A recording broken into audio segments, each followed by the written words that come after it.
So guys varicocele की problem है और बहुत सारे इश्यूज आप देख रहे हो कि मेरी फर्टिलिटी हैम्पर हो रही है, मेरे को गरम गरम नीचे महसूस होता रहता है, मेरे को कभी पेन होता है, कभी कुछ होता है। तो आज उसमें से ही एक जनरल क्वेश्चन होता है जो मोस्ट ऑफ द पेशेंट हमसे पूछते भी।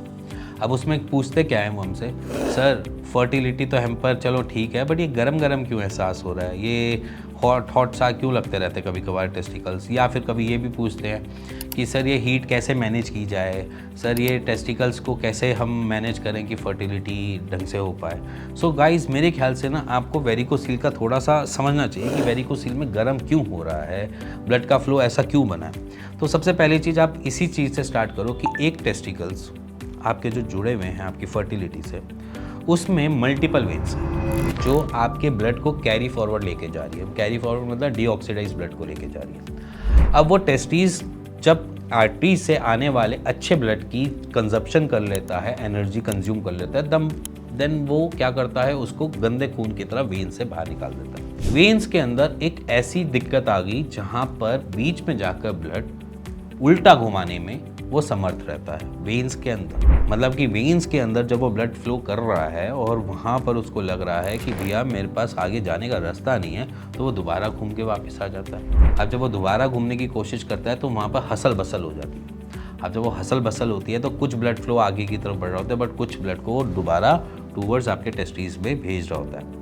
बट जब अब आपकी आर्टरी से जब ब्लड वो वहाँ पर जाता है, या जिसे मैं बोलूँ कि वेन से ही ब्लड जब आपके टेस्टिकल्स में जाता है, तब उसका टेम्परेचर जो होता है वो नॉर्मल होता है। ठीक है, उसमें वो आपकी हेल्प कर रही होती है, जैसे कि आपके फ्लो जो होता है या वॉल जो होती है उसमें हेल्प कर रही होती है कि ठंडा खून भेजना है। अब जब वो ठंडा खून भेजना है, वो उसकी एक प्रॉपर्टी है बॉडी की कि वो आपको ठंडा खून टूवर्ड्स टेस्टिकल्स करके भेजेगा। तभी आपने देखा होगा स्क्रोटम ऊपर नीचे करता है, तो वो उसमें हेल्प कर रहा होता है कि जब ब्लड का फ्लो टेस्टिस में जाए तो थोड़ा ठंडा होकर जाए। अब बोला जो ठंडा होकर जाने वाला जो ब्लड फ्लो होता है ना, वो धीरे धीरे कन्वर्ट हो जाता है आपका गर्म में। तो गर्म कैसे? क्योंकि जब आपने उससे एग्जिट करा, जो वेन्स ने उस ब्लड को एग्जिट करा, तो उसका जो टेम्परेचर है थोड़ा वार्म हो जाता है। जब आपकी बॉडी में से ब्लड का फ्लो वहाँ टूवर्ड्स टेस्टिकल से गुजर रहा है, तो पहले वो ठंडा हो रहा है, देन उसके बाद वो गर्म हो जाता है। जब वो गर्म हो जाता है, टेम्परेचर वो लेकर जा रहा होता है बोला गर्म खून, तो वही घूम के टूवर्ड्स आपके टेस्टिकल्स आ जाता है। अब जब वो टेस्टिकल्स में आ जाता है तो वो थोड़ा सा गर्माहट देता है आपके टेस्टिकल्स को, और उसके साथ आपको डिस्टर्बेंस भी देता है। डिस्टर्बेंस ऐसे कि अगर टेम्परेचर ढंग से नहीं सेटल हुआ वहाँ पे, तो आपके स्पर्म काउंट लोअर साइड जाएंगे, मोटिलिटी की इश्यूज आएंगी, मॉर्फोलॉजी खराब होगी। और अगर वो ब्लड का फ्लो कभी कभार स्टार्टिंग की स्टेजेस में बता रहा हूँ कि अगर कुछ ऐसा नहीं हो रहा तो समझ लेना कि आप सही हो, परफेक्ट हो। But most of the patients में हम देखते हैं कि लॉन्गर रन में, मान के चलो आज मैंने ट्रीटमेंट नहीं लिया, चाहे मैं कुछ भी नहीं लिया, ना मैंने सर्जरी करवाई, ना मैं उसको ध्यान देता हूँ, ना मैं कुछ उसके लिए ध्यान रखता हूँ, ना मैं अपने वेरिकोसील को कुछ एक डंप ही समझता हूँ कि चलो ठीक है कभी होगा देख लेंगे, कभी होगा सर्जरी करवा लेंगे, तब तक वो क्या करता है, आपको कुछ इशू नहीं देता। But over the time period 2 साल 3 साल के बाद वो आपकी फर्टिलिटी में बहुत तगड़ा अटैक करता है, क्योंकि टेस्टिकल्स अपनी एनर्जी आपके ब्लड के फ्लो से गेन करता है, और अगर वो ब्लड का फ्लो ढंग से उसको नहीं मिल रहा तो वहाँ पर वो दिक्कत देता है। अब ब्लड का फ्लो टूवर्ड्स घूम चुका है आपके टेस्टिकल्स की तरफ, आज एक वेन में था, कल 2 वेन में निकला, कल 3 वेन में निकला, तो जितनी वेन्स बढ़ती जाएंगी उतना ब्लड का फ्लो टूवर्ड्स आपके टेस्टिकल्स पहुंचता जाएगा, जिसकी वजह से वहाँ पर कॉम्प्लिकेशंस आ जाती हैं, और वही कॉम्प्लिकेशंस आपको इनफर्टाइल करती हैं। तो अगर वेरिकोसील के पेशेंट हो तो कोशिश करो कि अपने टेस्टिकल्स को कूलर वे में लेके जाओ।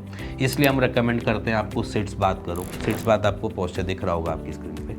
सिट्स बात करो, थोड़ी बहुत कीगल एक्सरसाइज करो, पैरों को ऊपर उठाओ, ब्लड के फ्लो को टूवर्ड्स एंटी ग्रेविटेशनल फोर्स से आपके ग्रोइन एरिया की तरफ ट्रैवल करने दो।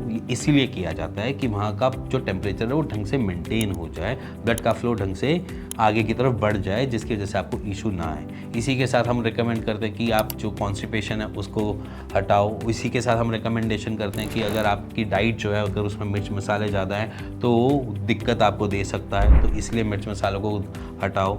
इसमें हम हरी मिर्च को रिकमेंडेशन करते हैं, लहसुन को देते हैं, या फिर हम प्याज को रिकमेंडेशन देते हैं। उसके पीछे रीज़न यही है कि खून पतला रहेगा तो वहाँ से ट्रैवल कर जाएगा, नहीं तो अगर गाढ़ा होगा तो वहाँ पर और इश्यूज़ क्रिएट होंगे, रिफ्लक्स ज़्यादा बनने की कोशिश है। तो इसीलिए हम आपको ये कहते हैं कि इतनी सारी चीज़ें फॉलो करो।